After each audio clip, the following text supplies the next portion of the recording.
En esta parte de operaciones con vectores tenemos la suma de vectores y la resta de vectores. Y acá se caracteriza por la resultante o el resultado o la suma máxima y la resultante o la suma mínima. Entonces, para referido a la resultante máxima, significa de que ambos vectores voy a sumar, ¿no? Por ejemplo, este vector más este vector, al unir ambos vectores, al sumar ambos vectores, al unir ambos vectores, resulta un nuevo vector que es el vector suma. En este caso, la resultante máxima porque estoy sumando. Ahora, si tengo un vector mayor y un vector menor y saco la diferencia de estos dos vectores sería este espacio, ya que desde acá hasta acá es A y desde acá hasta acá es B. Por lo tanto, faltaría este espacio para completar el vector A.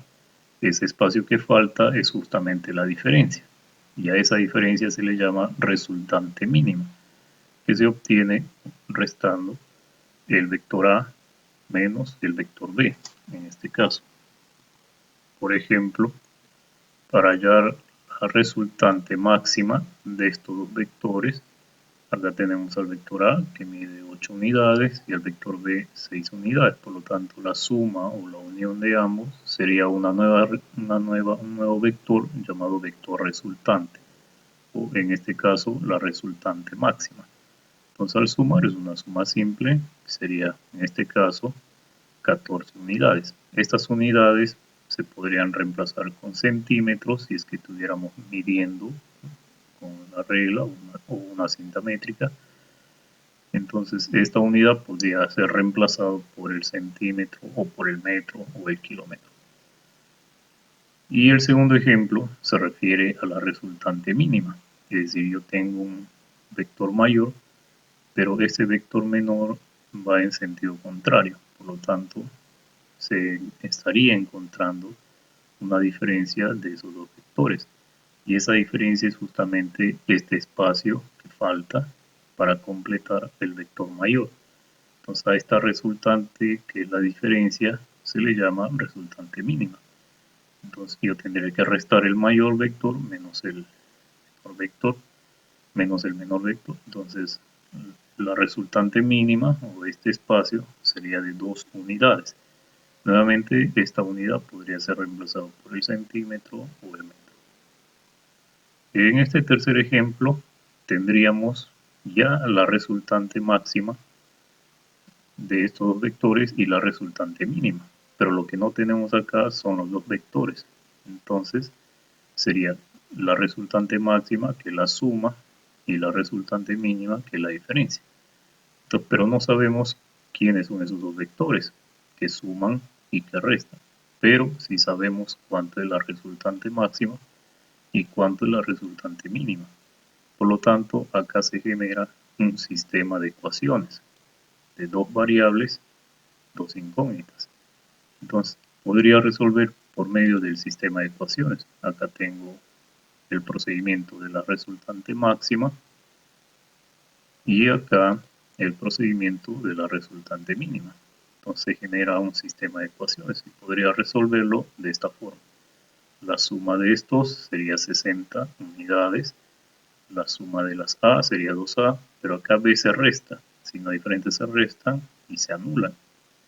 Entonces este 2 que multiplica divide, por lo tanto el vector A o el tamaño o valor del vector A es de 30 unidades.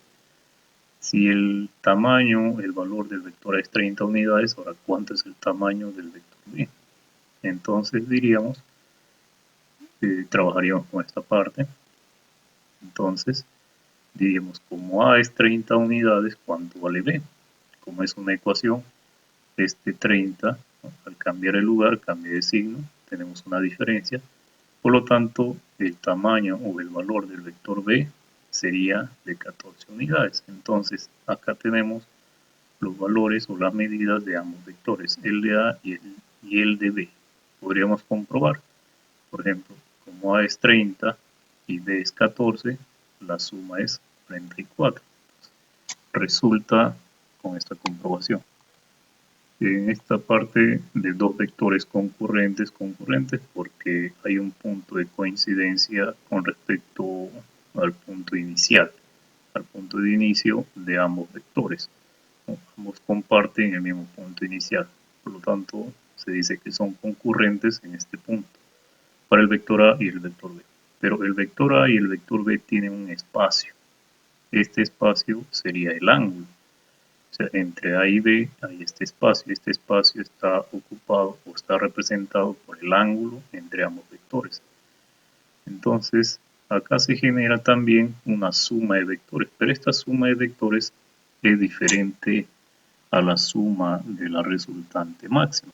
Acá en la resultante máxima los vectores son colineales, o en este caso paralelas, porque formarían, ¿no?, colineales en este caso, porque ambos vectores están en la misma dirección, es decir, la dirección horizontal.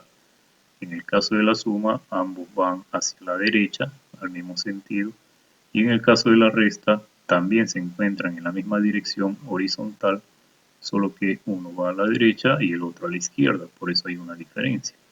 Entonces tienen la misma dirección. En cambio, en esta parte de los vectores concurrentes, A tiene una dirección y B tiene otra dirección. La dirección de B es horizontal y la dirección de A es diagonal, es por eso que entre A y B se genera un espacio y este espacio está ocupado por el ángulo. Entonces es necesario utilizar el ángulo. Ahora, si este es el vector A y este es el vector B, yo proyecto una imagen de A paralelo a él, es decir, acá. Entonces acá se genera una imagen del vector A. Lo mismo sucede con el de B. Si este es B, paralelo al de B, se genera una imagen de B. Entonces, si vemos toda la figura completa, da la impresión que es un cuadrilátero, ya que tiene 4 lados. Y de este punto de coincidencia de concurrencia hasta este otro punto de coincidencia y concurrencia se genera el vector resultante, que es la suma de ambos vectores. Entonces, a este vector resultante, para calcular este vector resultante, utilizaremos el método de paralelogramo, que es este. La resultante es la raíz cuadrada de A, el valor de A al cuadrado, más el valor de B al cuadrado, más 2 por A, por el valor de A, por el valor de B, por el coseno del ángulo. El ángulo es el valor de este espacio, el valor angular en este espacio, entre A y entre B. Por ejemplo, acá hay dos vectores, uno de 8 centímetros y otro de 5 centímetros. Y ambos son concurrentes, ¿no? El objetivo es hallar la resultante si ambos forman un ángulo de 53 grados. Y el coseno de 53 grados es 3/5, que es un ángulo notable. ¿Por qué es un ángulo notable? En el coseno de 53 grados, esta es una tabla de valores angulares que generalmente es utilizado en el curso de matemáticas, pero es necesario como conocimiento básico para poder hacer las demostraciones físicas, es necesario estos contenidos matemáticos. Entonces el coseno de 53 grados, aquí está el coseno, de 30, de 60, de 45, de 37, de 53. Entonces, el coseno de 53 grados es 3/5, como puede ver acá. El coseno de 37 grados es 4/5. El coseno de 45 es raíz cuadrada de 2 sobre 2. Y así de cada uno de ellos. Pero en este caso nos interesa el coseno de 53 grados, que es 4/5. Como podemos ver acá en la tabla, el coseno de 53 grados es 3/5, ¿no? Pero el seno de 53 es 4/5 y la tangente de 53 es 4/3. Pero en este caso, como les decía, vamos a trabajar con el coseno del ángulo de 53 y el coseno del ángulo de 53 es 3/5. Los datos serían, ¿no?, el valor de A, el vector A, el tamaño del vector A, el tamaño del vector B y el ángulo. Entonces, en este caso, he hecho la gráfica de las medidas de las longitudes. Usted puede hacer lo mismo en casa. medir 5 centímetros, primero medir 5 centímetros, con la regla lógicamente, luego con un transportador mida 53 grados, y ahí donde da 53 grados mida 8 centímetros. Listo. Una vez haber medido 8 centímetros, 53 grados y 5 centímetros, lógicamente que va a haber algún tipo de error, ¿no? Ya sea con respecto a la regla, con respecto a la observación, a la visión, ¿no? O con respecto a la marquita que se le puede poner al medir. Entonces, la imagen de este 5 centímetros, acá también hay que medir 5 centímetros, y la imagen de este 8 centímetros hay que medir acá también, ¿no? Son imágenes, por lo tanto debería generar un cuadrilátero, ¿no? Entonces, lógicamente que acá va a haber algún pequeño error, ya sea del material, de la forma de medir, ¿no? Algún tipo de error. Luego se sugiere, ¿no? Trazar, como ya tenemos esto, trazar desde el punto de concurrencia hasta este otro punto, frente a frente, y este sería el vector resultante, que es la suma de ambos vectores. Y con la regla, ¿no? Perdón, antes de medir.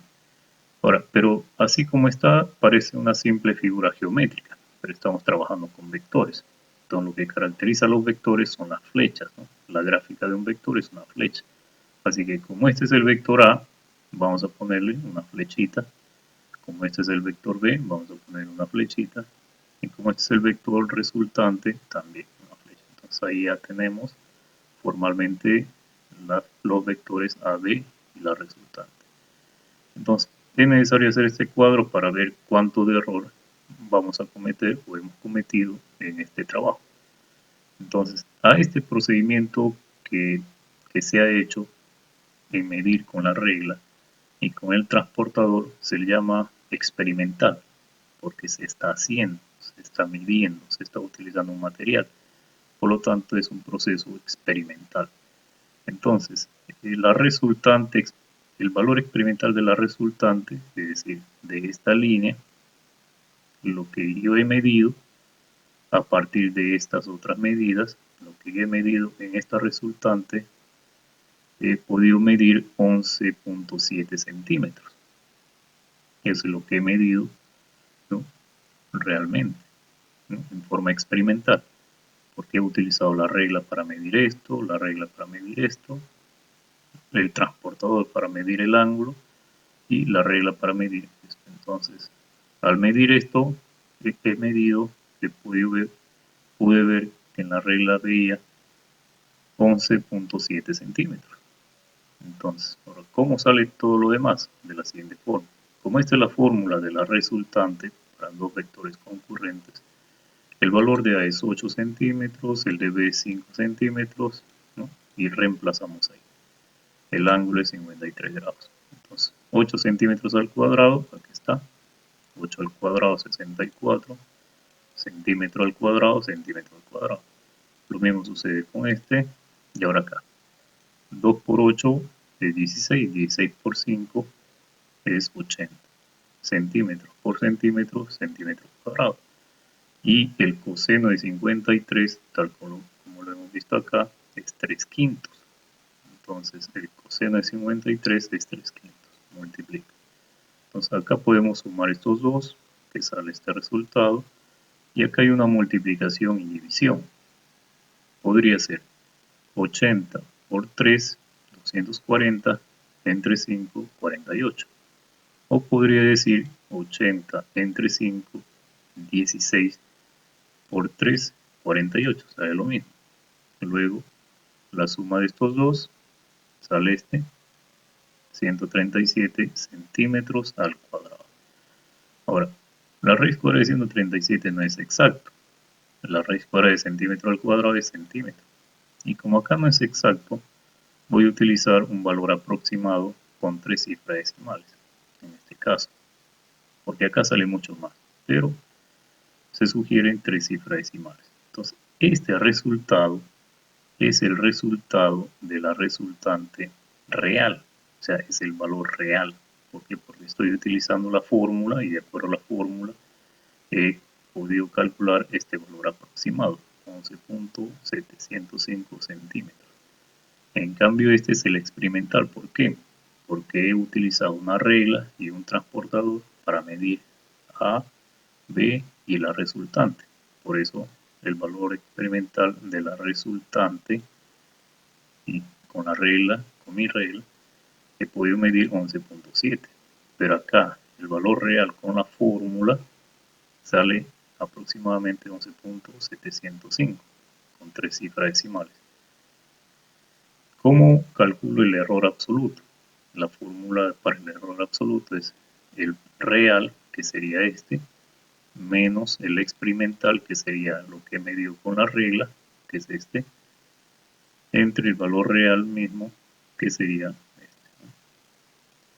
Entonces resto acá y dentro de un valor absoluto. ¿Qué significa el valor absoluto? Que si acá sale negativo, el resultado siempre va a salir positivo. O si acá sale positivo, siempre va a salir positivo. En conclusión, el valor absoluto de un número siempre será positivo. ¿Por qué? Porque el valor absoluto implica una distancia y una distancia siempre es positivo. Por eso el resultado de un valor absoluto siempre es positivo porque representa una distancia. Ahora, si yo divido estos dos valores, el resultado me da aproximadamente este número. Pero sale mucho más. Pero en este caso, como hay muchos ceros delante, entonces después del término del último cero, en este caso hay 3 ceros, al terminar el último cero, puedo coger 2 cifras más. En este caso serían 5 cifras. Igual, si sería una cifra 0, yo tendría que coger 2 cifras más que serían diferentes de 0. En este caso, como el último 0 termina acá, tengo que elegir 2 cifras más. Entonces, este sería el valor aproximado del error absoluto, ¿no?, que se copia acá. ¿Y cómo se calcula el error relativo? Multiplicando el error absoluto por 100. Y al multiplicarlo por 100, obtengo este resultado, que quiere decir 0.043%. Este es el error que he cometido en mi experimentación. Es decir, he sido casi preciso, porque el máximo de error que se podría cometer es del 5%, pero yo he cometido menos del 1%, es decir, la medida que hice de B, de A, del ángulo y de la resultante ha sido casi preciso, ¿no? A pesar de todo, he cometido un pequeño error. Siempre se comete error al hacer alguna medición, siempre, pero hay que procurar que el error sea menos del 5%. Si el error es menos del 5%, quiere decir que tus medidas, las mediciones que has hecho experimentalmente, son confiables. Si es mayor del 5%, no, entonces tus mediciones no son confiables. Has cometido muchísimo error, más de lo necesario. Entonces a eso se refiere el error relativo, que indica la precisión de tu medición. En este segundo ejemplo, estamos utilizando el mismo valor A, el mismo valor B, pero el ángulo es mayor a 90 grados, es obtuso. Entonces, pero este ángulo, el coseno de 120, no es un ángulo notable. Lo podemos ver acá en la tabla de valores angulares. El ángulo de 120 no es notable. Entonces, ¿qué hacer? Lo que tendremos que hacer es una pequeña operación aritmética, que implica diferenciar 180 grados siempre, porque es el ángulo llano, menos este ángulo. Y como es obtuso, el coseno sería siempre negativo cuando es mayor a 90 grados. Siempre negativo, coseno, y siempre 180, que restaría a este ángulo. Entonces, negativo, y la diferencia es 60. Entonces, el coseno de 60 sí es un ángulo notable, como puede ver acá. El coseno de 30 a 60. El coseno de 60 grados es un medio. Este ángulo sí es notable.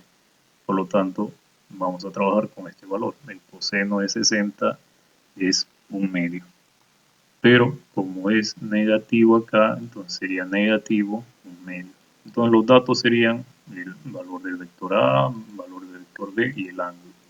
Y gráficamente midiendo con la regla 5 centímetros, con el transportador 120 grados, y a partir de ahí mido 8 centímetros, trazo la imagen de A, trazo la imagen de B y formo un cuadrilátero. Luego trazo desde esta concurrencia hasta frente de él, trazo, y este sería la resultante o la suma de estos dos vectores.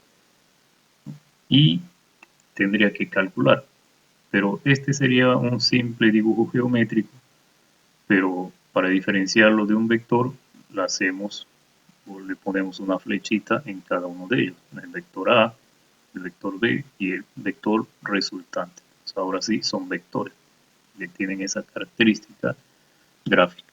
Acá también es necesario hacer un cuadro para el valor experimental de la resultante, es decir, al medir con la regla y con el transportador, he podido medir que la resultante en este caso, ¿no?, mide 6.9 centímetros. ¿No?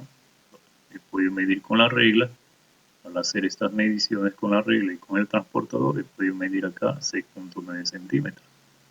Ahora, ¿cómo calculo todo esto? Aquí está, con la fórmula de la resultante. El valor de A al cuadrado más el valor de B al cuadrado más 2 por el valor de A por el valor de B por el coseno de el ángulo, que es 120. Entonces 8 al cuadrado, 64, centímetro al cuadrado, y así acá también.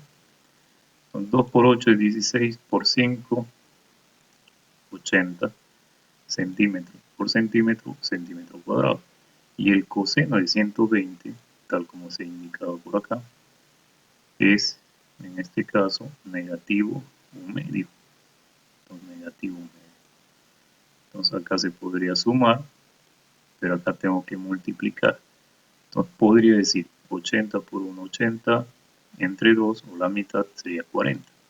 O también 80 entre 2, 40, por 1, 40, es lo mismo. Pero como aquí es negativo y se multiplica, entonces sería menos por más, menos, ¿no? 40 centímetros cuadrados. Ahora sí podría restar y el resultado es 49 centímetros cuadrados. La raíz cuadrada de 49 es exacto, entonces 7. La raíz cuadrada de centímetro cuadrado es centímetro. Entonces el valor real, de acuerdo a la fórmula, es 7 centímetros. Ahora, ¿cómo encuentro el error absoluto? Con la misma fórmula, que es el real, 7 centímetros, menos el experimental, que medio con la regla, 6.9, entre el real. La diferencia es 0.1, y como es valor absoluto y el valor absoluto es una distancia, representa una distancia, siempre va a salir positivo. Entonces, si yo divido el resultado, aquí está lo que le decía, sale mucho más, pero como acá tengo 0.0 y acá termina este 0 del decimal, puedo trabajar con dos cifras más, ¿no? Ahí está, lo que le decía hace un momento. Entonces el error absoluto sería este, 0.014. Pero el error relativo, ¿cómo se calcula? Multiplicando el error absoluto por 100. Entonces al multiplicar resulta 1.4%. Quiere decir que el error que he cometido en forma experimental al medir el vector A, el vector B, el vector A y el vector B y el ángulo, e incluso al medir la resultante, esta línea, porque he cometido algunos errores. De repente no he visto bien, o el instrumento que he utilizado al medir no está perfecto, entonces cometí algún error. Y ese error representa numéricamente 1.4%. Es aceptable, le decía, es aceptable hasta el 5% de error. Y al decir que el error es aceptable, significa que tu medida también es aceptable, está dentro del error que uno podría cometer. Si el error es mayor al 5%, hay que volver a hacer las mediciones, porque no se puede cometer más del 5% de error. Finalmente, usted resuelve en su cuaderno estas actividades, pero guíese del de los ejemplos explicados. Entonces, resuelva estos ejemplos, estos ejercicios, estas actividades en su cuaderno y envíelo al docente encargado, en este caso, encargado del curso.